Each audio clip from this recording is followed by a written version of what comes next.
Now, ladies and gentlemen, we come to the end of our first day, and before we come to the concluding remarks, I just want to talk about a bit of housekeeping for tomorrow. Tomorrow is a big day, and we'll be starting day 2 with the Partners Forum, and this is where the dialogue shifts to the UNDP's development partners. And although this open mic part is very, very full, if there's anyone that does want to take part that hasn't signed up yet, please find Ben Slay, and he's there. Voila, there he is. Contact him, stalk him, find him. He's there. Great stuff. So I just want to say for myself what an honor it has been today to listen to all these wonderful speeches and to speak to many of you. I cover international news every day, breaking news from all over the world, and it's just such an honor to listen to the issues that many of you have brought up today in such a granular way, and to give this lens to the international news that we cover.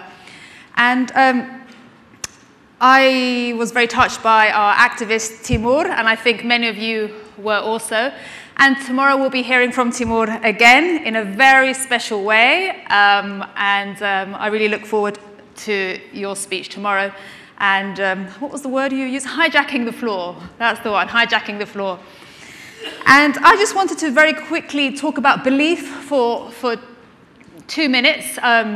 Before I've been in the world of television for a long time, but before that, I had some input into SDGs, I think. I was the advisor to the CEO of the new Formula One, the electric car version. Now, 5 years ago, nobody believed in electric cars. Nobody. I remember being with the CEO, and he had a PowerPoint presentation to take electric cars and make them race.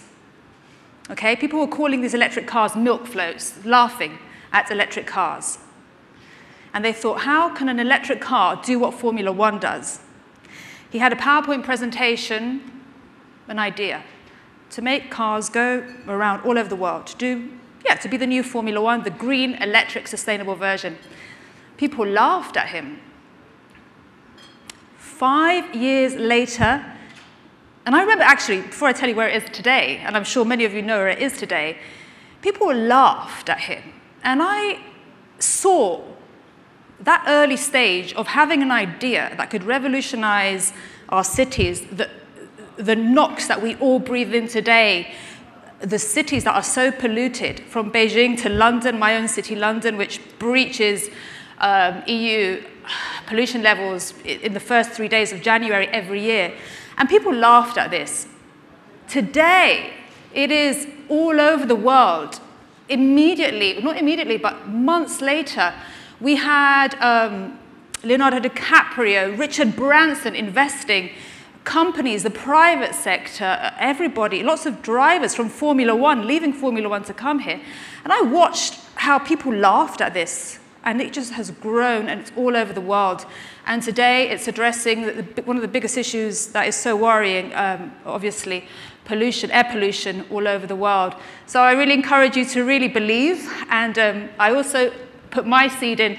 Before I left and came back full-time to television, I created a partnership with the UN Environment, Mr. Erik Solheim, an amazing person who was the ex-Minister of Environment in Norway.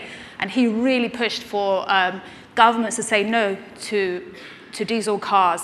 So I think really believe, chase that medicine for the mother, and keep that optimism for all your work. And now I would like to give the floor to the official closing speech, closing remarks, Mr. Rastislav Vrbensky, if you're around. Yes, he's over here. UNDP Deputy Assistant Administrator and Deputy Director of Regional Bureau for Europe and CIS. Thank you very much. Welcome. Let me just take my papers. And don't worry, it's not going to be a long speech, just a couple of remarks. Maria, thank you very much for keeping the energy high, and thank you to all of you for staying for entire day. I think it's been a really exciting day. 4 years ago, we had a dream. We thought we are going to put together a forum which is going to become a Davos of development once. This is fourth edition. First two, we focused on issue of inequalities, then on issue of resilience, and currently implementation of SDGs. We have around 500 participants this time, which is twice as much as last year. So we are trying to grow in quantity, but also in the quality. When we decided to focus on SDG nationalization, we immediately concluded that the main focus of the dialogue needs to be partnership. Because of complexity and scope of Agenda 2030, SDGs, because of financial gap, but also because of the fact that achieving SDGs will definitely require a whole of society approach, or even maybe redefining a social contract, as we discussed during the day. In order to do so, we really wanted to put together panels which bring into this discussion also maybe unusual suspects. We had a feeling that when we are discussing sustainable development goals, very often is discussion between UN and government. And if there is a discussion on sustainable development goals and Agenda 2030 sustainability among private sector NGOs or academia, not necessarily we have others around the table.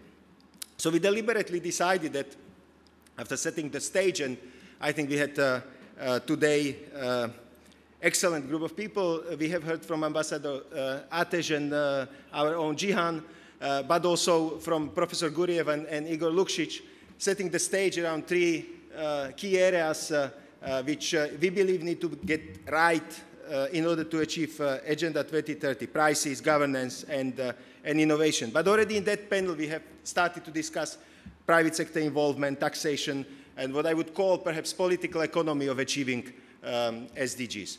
Then we moved to a government panel, and we have heard from our colleagues and friends from the countries which are considered to be leading the peloton in SDG nationalization: Azerbaijan, Moldova, Macedonia, and Turkey.